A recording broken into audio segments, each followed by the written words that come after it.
What's going on, guys? Welcome back to the channel. In today's video, we are back to work on my 1965 Ford Mustang. As you guys see in the previous episodes, we were kind of just working on that Ferrari back there. We got all the body work done. We got almost everything done on that car. It's almost ready for paint, but unfortunately, we are having a struggle finding some radiators for that car, and an oil cooler is just super rare. We've searched the entire internet, searched everywhere, can't find one, so we are gonna have to get them custom made, which is gonna take a little bit of time, which kind of sucks, but it's okay because we're gonna be working back on the 65 Ford Mustang. As you guys remember from the previous episode, we got the wheel wells completely welded up. We got everything painted in Pour 15, and man, I gotta say, it looks amazing. We also welded on the side skirt. Big shout out to 23rd Garage. They helped me do all that, and the car is coming together nicely.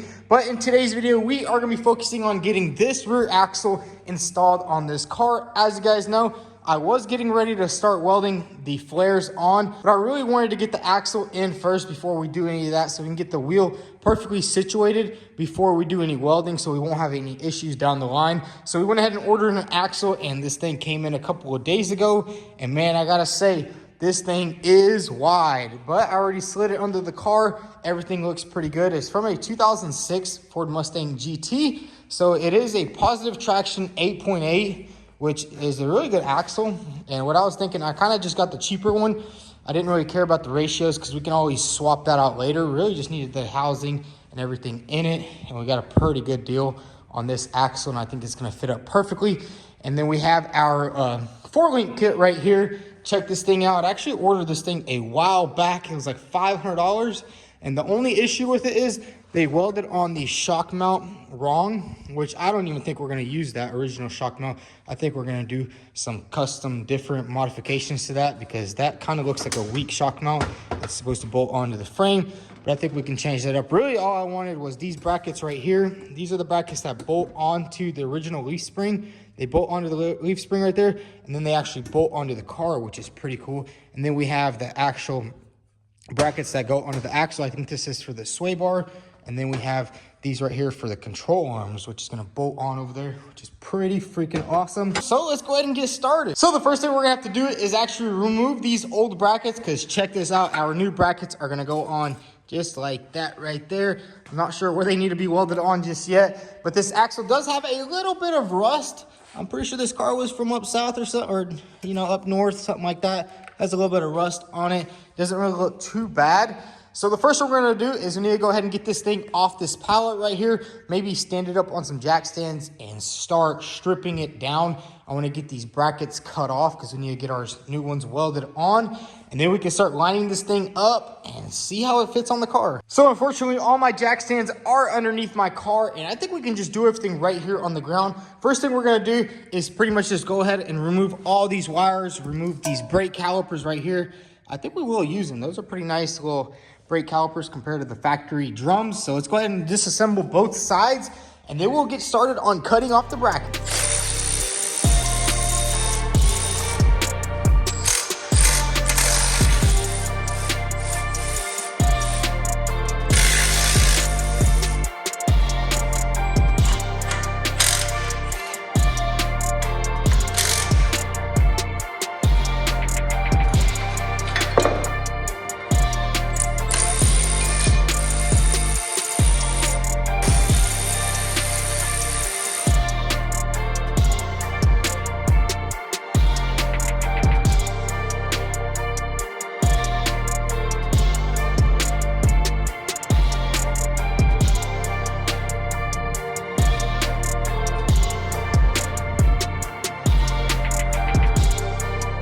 So we got both sides disassembled, and one of the things I like about this axle or about Mustangs is they use a rear e-brake that just clamps in right there instead of using discs in the back, which I thought that was pretty cool because most cars that are rear-wheel drive, they do have disc brakes or drum brakes in the back. But now that we have the sides disassembled, I'm not going to go any further just yet. I think that'll be perfect for exactly what we need to do. We need to go ahead and set this axle up a little bit better because it is kind of just sitting on the ground. Maybe I'll just lower this car down on the ground and use those jack stands. And we need to start cutting off these mounts because we do not need any of them. And we also probably will go ahead and cut off that one right there. That's the center mount. I guess the Mustangs have like a 3-link in the back or something like that. Not too sure, but we're going to a 4-link, so we don't need that center mount, so we'll probably have to chop that off also. So let's get this thing set up and get ready to cut off some mounts. So we went ahead and put this axle on some blocks, and honestly, I think that's a little bit better than some jack stands, and there was some weird looking weight on the side. That's pretty weird. I don't know what it is. It was on both sides, and I was just about ready to go ahead and start cutting this, but I just received a text that my HTP plasma cutter has came in, which is gonna be awesome. It's gonna make this job 1,000 times easier. So let's head over to the other shop and pick it up, because it did have to get delivered freight, and it turns out a semi truck cannot drive on this property, which kind of sucks, but it's okay. So let's head over there and pick up our plasma table, and we also got a TIG welder.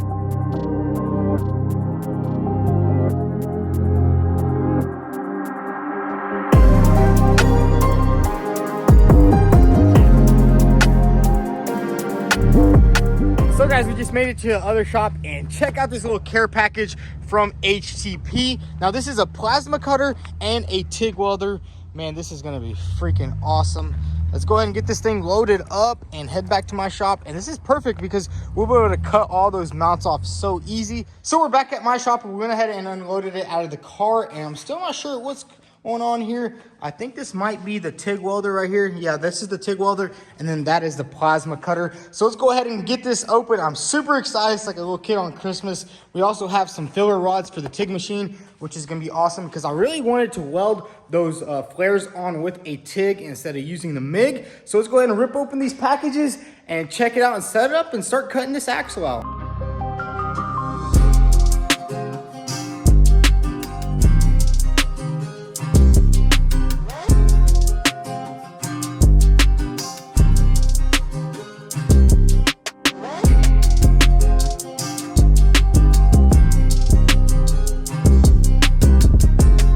Check it out, guys. We got everything nice and unpackaged, and man, that plasma cutter is pretty small, but it will pack a powerful punch. And now this is a TIG welder only, I think TIG and stick. Now this other welder can actually weld TIG, stick, and MIG, but honestly, I want to use this one just for welding steel, like MIG welding, instead of always swapping it over, because I don't really do much TIG welding, but I really want to learn this new year. I want to learn some new skills, so that'd be nice. We'll have to get another stand for that welder right there. And it's kind of crazy, this entire Mustang has been welded with an HTP, and it always will be welded with the HTP because that's what I stand behind. I've used it in pretty much for like 2 years already. I've been using HTP. And check out all these other little goodies. We got a nice extension cord because mine really wouldn't reach, so when I had to weld something over there, it was kind of a struggle. But here is the plasma cutter torch, which is nice. It has the little safety right here. And then this is the torch for the TIG welder, which is also water cooled. So when we're doing some cool stuff next year, we won't be overheating the machine. But now that's enough talking. Definitely check out HTP. I'll drop the link down below. If you're looking for any type of welding stuff, they pretty much have anything you would need, from TIG welders, plasma cutters, MIG welders. They got everything. And it's honestly a machine that I stand by. I use it pretty much every time I need it. I use it. I really do love this one right here, though. The fact that you can MIG weld aluminum, MIG weld steel, and TIG weld all in one machine is just incredible. But that's enough talking about the welders. It is time to put this plasma cutter to use. We need to cut all these brackets off right here. Man, that would have been a pain cutting everything off with a grinder. So let's go ahead and set this bad boy up right here and get all these brackets cut off. So we got everything hooked up on the plasma cutter. Let's go ahead and turn it on and do some cutting. There we go. I think we're gonna turn it up just, maybe leave it right there. Not too sure exactly how much we're gonna cut at. Let's leave it at 30 and then we'll step it up a notch. Let's go ahead and put this ground somewhere.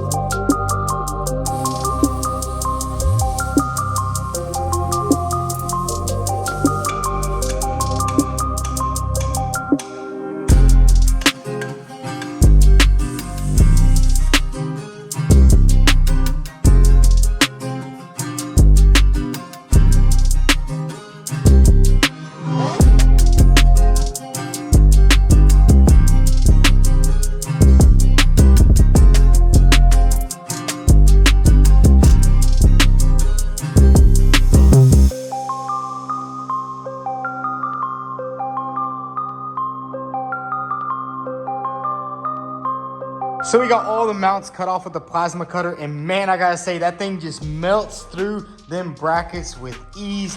Got it all off right there. Check that out. On that side, I didn't really want to go too far because I was kind of scared of cutting into the tube, but I actually lowered the amperage a little bit, and I was able to get some better cuts a lot closer to the actual tube, so that'll save me a lot of time on grinding. And then I kind of went back over here and did a little bit more cutting, because over here I kind of left like a little bit higher than that because I was just kind of scared. I didn't want to mess up the tube, but it turns out if you just use the plasma cutter a little bit, you'll get the hang of it. But hey, it's looking good. What I'm gonna do right now is go ahead and grind it, and I got a pretty good setup here. I got this fan right here, and basically what that does is blows all the grinding dust away from me, and I was also using a respirator. So let's go ahead and finish grinding everything on this axle.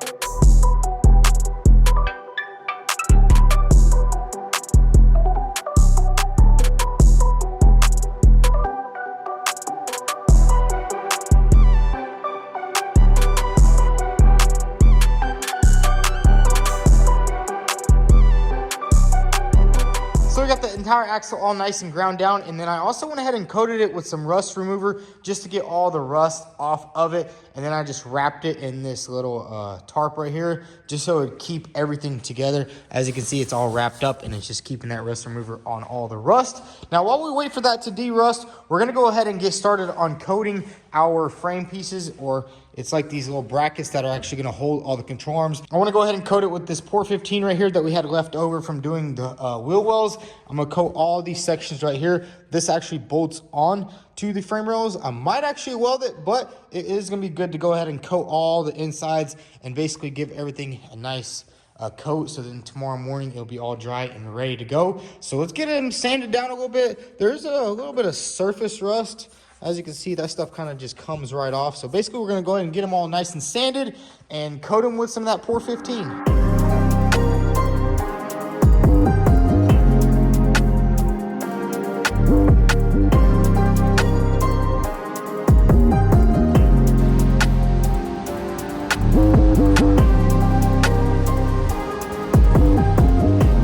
So I went ahead and hung up all the pieces because there was really no way to put them down on something and being able to get coverage on everything. And now let's go ahead and pop open this Pour 15 and give all these pieces a nice coating.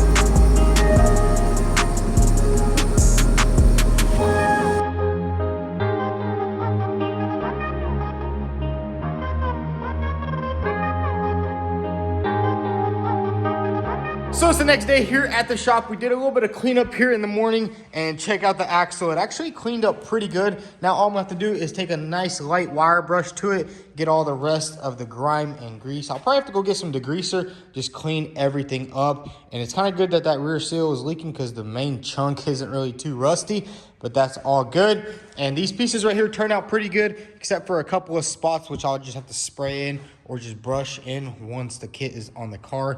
And it did get a little bit of trash on it. I'm guessing when I put the heater on it, because it was really cold last night, and the Pour 15 didn't really want to dry too well, or it didn't really want to stick to really cold metal. But that's all good to go. That stuff is just to protect it from rusting. Now we're gonna go ahead and start installing this kit, and it's pretty simple. Basically, this right here is gonna get bolted on to the original shackle bolt. You can see right there, the original shackle bolt, and it's gonna slide up into there. We'll probably have to trim this piece right here because we actually made this ourselves. It's not factory. So let's go ahead and start installing this kit. So we got our drill, we got a couple of bolts and our side piece. Now let's go ahead and fit it up there and see how it lines up to everything.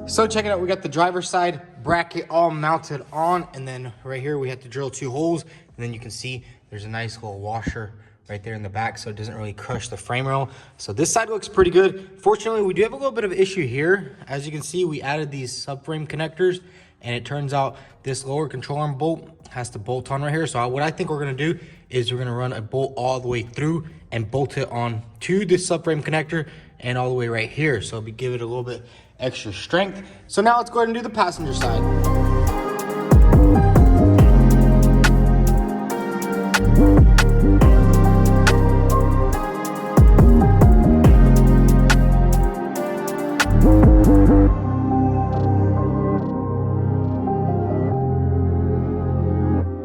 So check it out, guys, we got both side brackets bolted completely on the car. Now it's time to go ahead and grab our rear axle, slide it under there, and see exactly how it lines up. I also went ahead and cleaned this bad boy up. It is ready to go. So let's go ahead and slide this giant 8.8 inch axle underneath the car.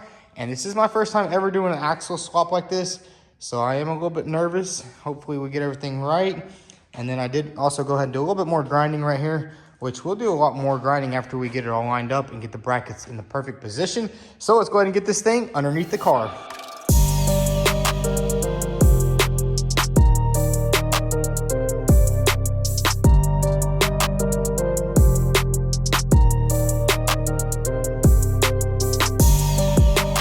So we got the axle underneath the car, and now we're gonna go ahead and start lining up these control arms right here. We got 2 long ones and 2 small ones, and then the bracket, I think the bracket sits somehow like this. So the axle still has to come up quite a bit. But what I'm gonna do right now is go ahead and line up all these control arms and see how this thing lines up under here.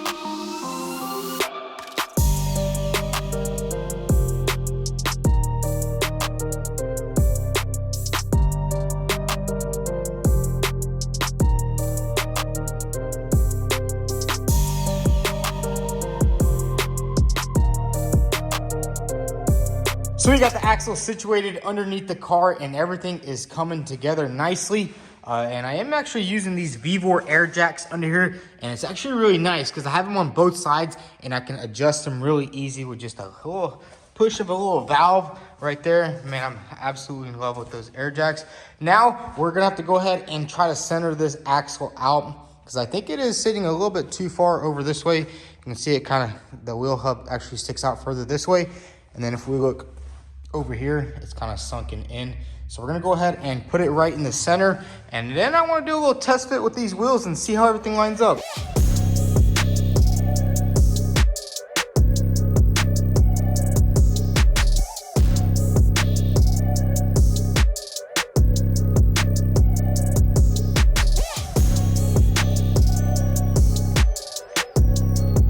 So check it out, I went ahead and put on that Boston rim that I had, and I gotta say, it is looking good. It is a little bit wider than I thought it was gonna be. It's about 1 inch wider on each side, which isn't too big of a deal. I will just have to remake that flare right there, make it just 1 more inch wider, and I think that's gonna give the car the perfect stance. And I'm still trying to figure out how to set the axle, how to make the pinion and everything work good. So I'm gonna have to reach out to a couple of people that actually work on these cars all the time. And Cortex Racing are the guys that actually told me to use this type of axle off a Mustang. They were thinking I was gonna do stock, so they were thinking maybe just cut it and narrow the axle. But I think this is perfect because the track of the car is gonna be wider instead of like using wider rims.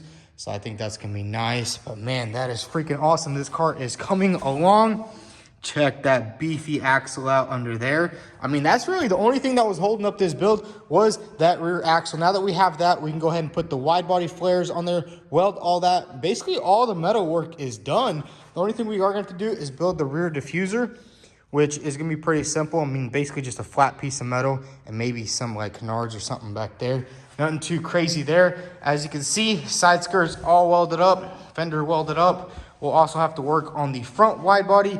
Two, I did also get some spacers so we can move that wheel out a little bit, get that perfect, but that will all be for the next video. So guys, that's gonna be a wrap for today's video. We got a lot of work done on the Mustang, and I'm super happy to be back to work on this car. We got the rear axle basically situated exactly where it needs to be. I just need to double check with a couple of companies I work with to see exactly how that axle needs to sit, because once you weld on those brackets, you guys seen how long it took just to cut them off. So I don't really want to mess anything like that up, because that's one of the things that's gonna make the car drive perfectly straight and not have any issues whenever you like hit a bump or anything like that. But if you all enjoyed today's video, go ahead and hit that like button. Also follow us on Instagram at btune. Thanks for watching.